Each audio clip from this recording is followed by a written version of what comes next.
भगवान शिव को बेलपत्र चढ़ाने से जुड़ी एक कथा प्रचलित है। माता पार्वती भगवान शिव को पाने के लिए कठोर व्रत करती थीं। एक बार भोले बाबा जंगल में बेल के पेड़ के नीचे बैठकर तपस्या कर रहे थे। माता पार्वती वहां उनकी पूजा करने पहुंची, लेकिन पूजन सामग्री लाना वह भूल गईं। उन्होंने पेड़ से नीचे गिरे हुए बेलपत्रों से ही शिवजी की पूजा की, उन्हें बेलपत्र से पूरा ढक दिया। इससे शिवजी बहुत प्रसन्न हुए और तब से उन्हें बेलपत्र चढ़ाया जाने लगा।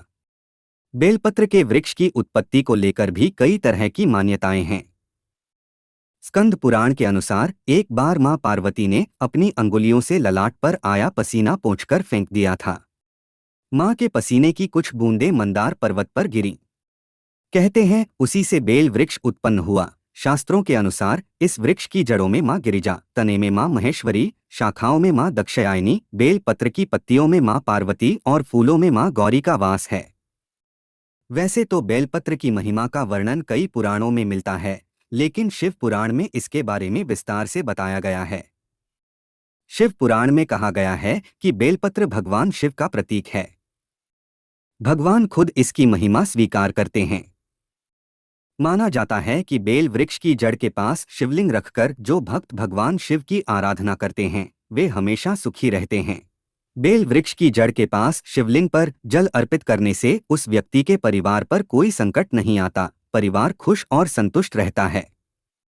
बेल वृक्ष के नीचे भगवान भोलेनाथ को खीर का भोग लगाने की भी परंपरा है।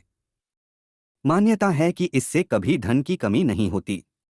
माना जाता है कि बिल्व यानी बेल का पेड़ संपन्नता का प्रतीक, पवित्र और समृद्धि देने वाला है। इस वृक्ष में मां लक्ष्मी का भी वास है। घर में बेल पत्र लगाने से देवी महालक्ष्मी बेहद प्रसन्न होती हैं। बेलपत्र में 3 पत्तियां एक साथ जुड़ी होती हैं, जिसको लेकर माना जाता है कि 3 पत्तों को कहीं त्रिदेव तो कहीं 3 आदि ध्वनियों का प्रतीक माना जाता है।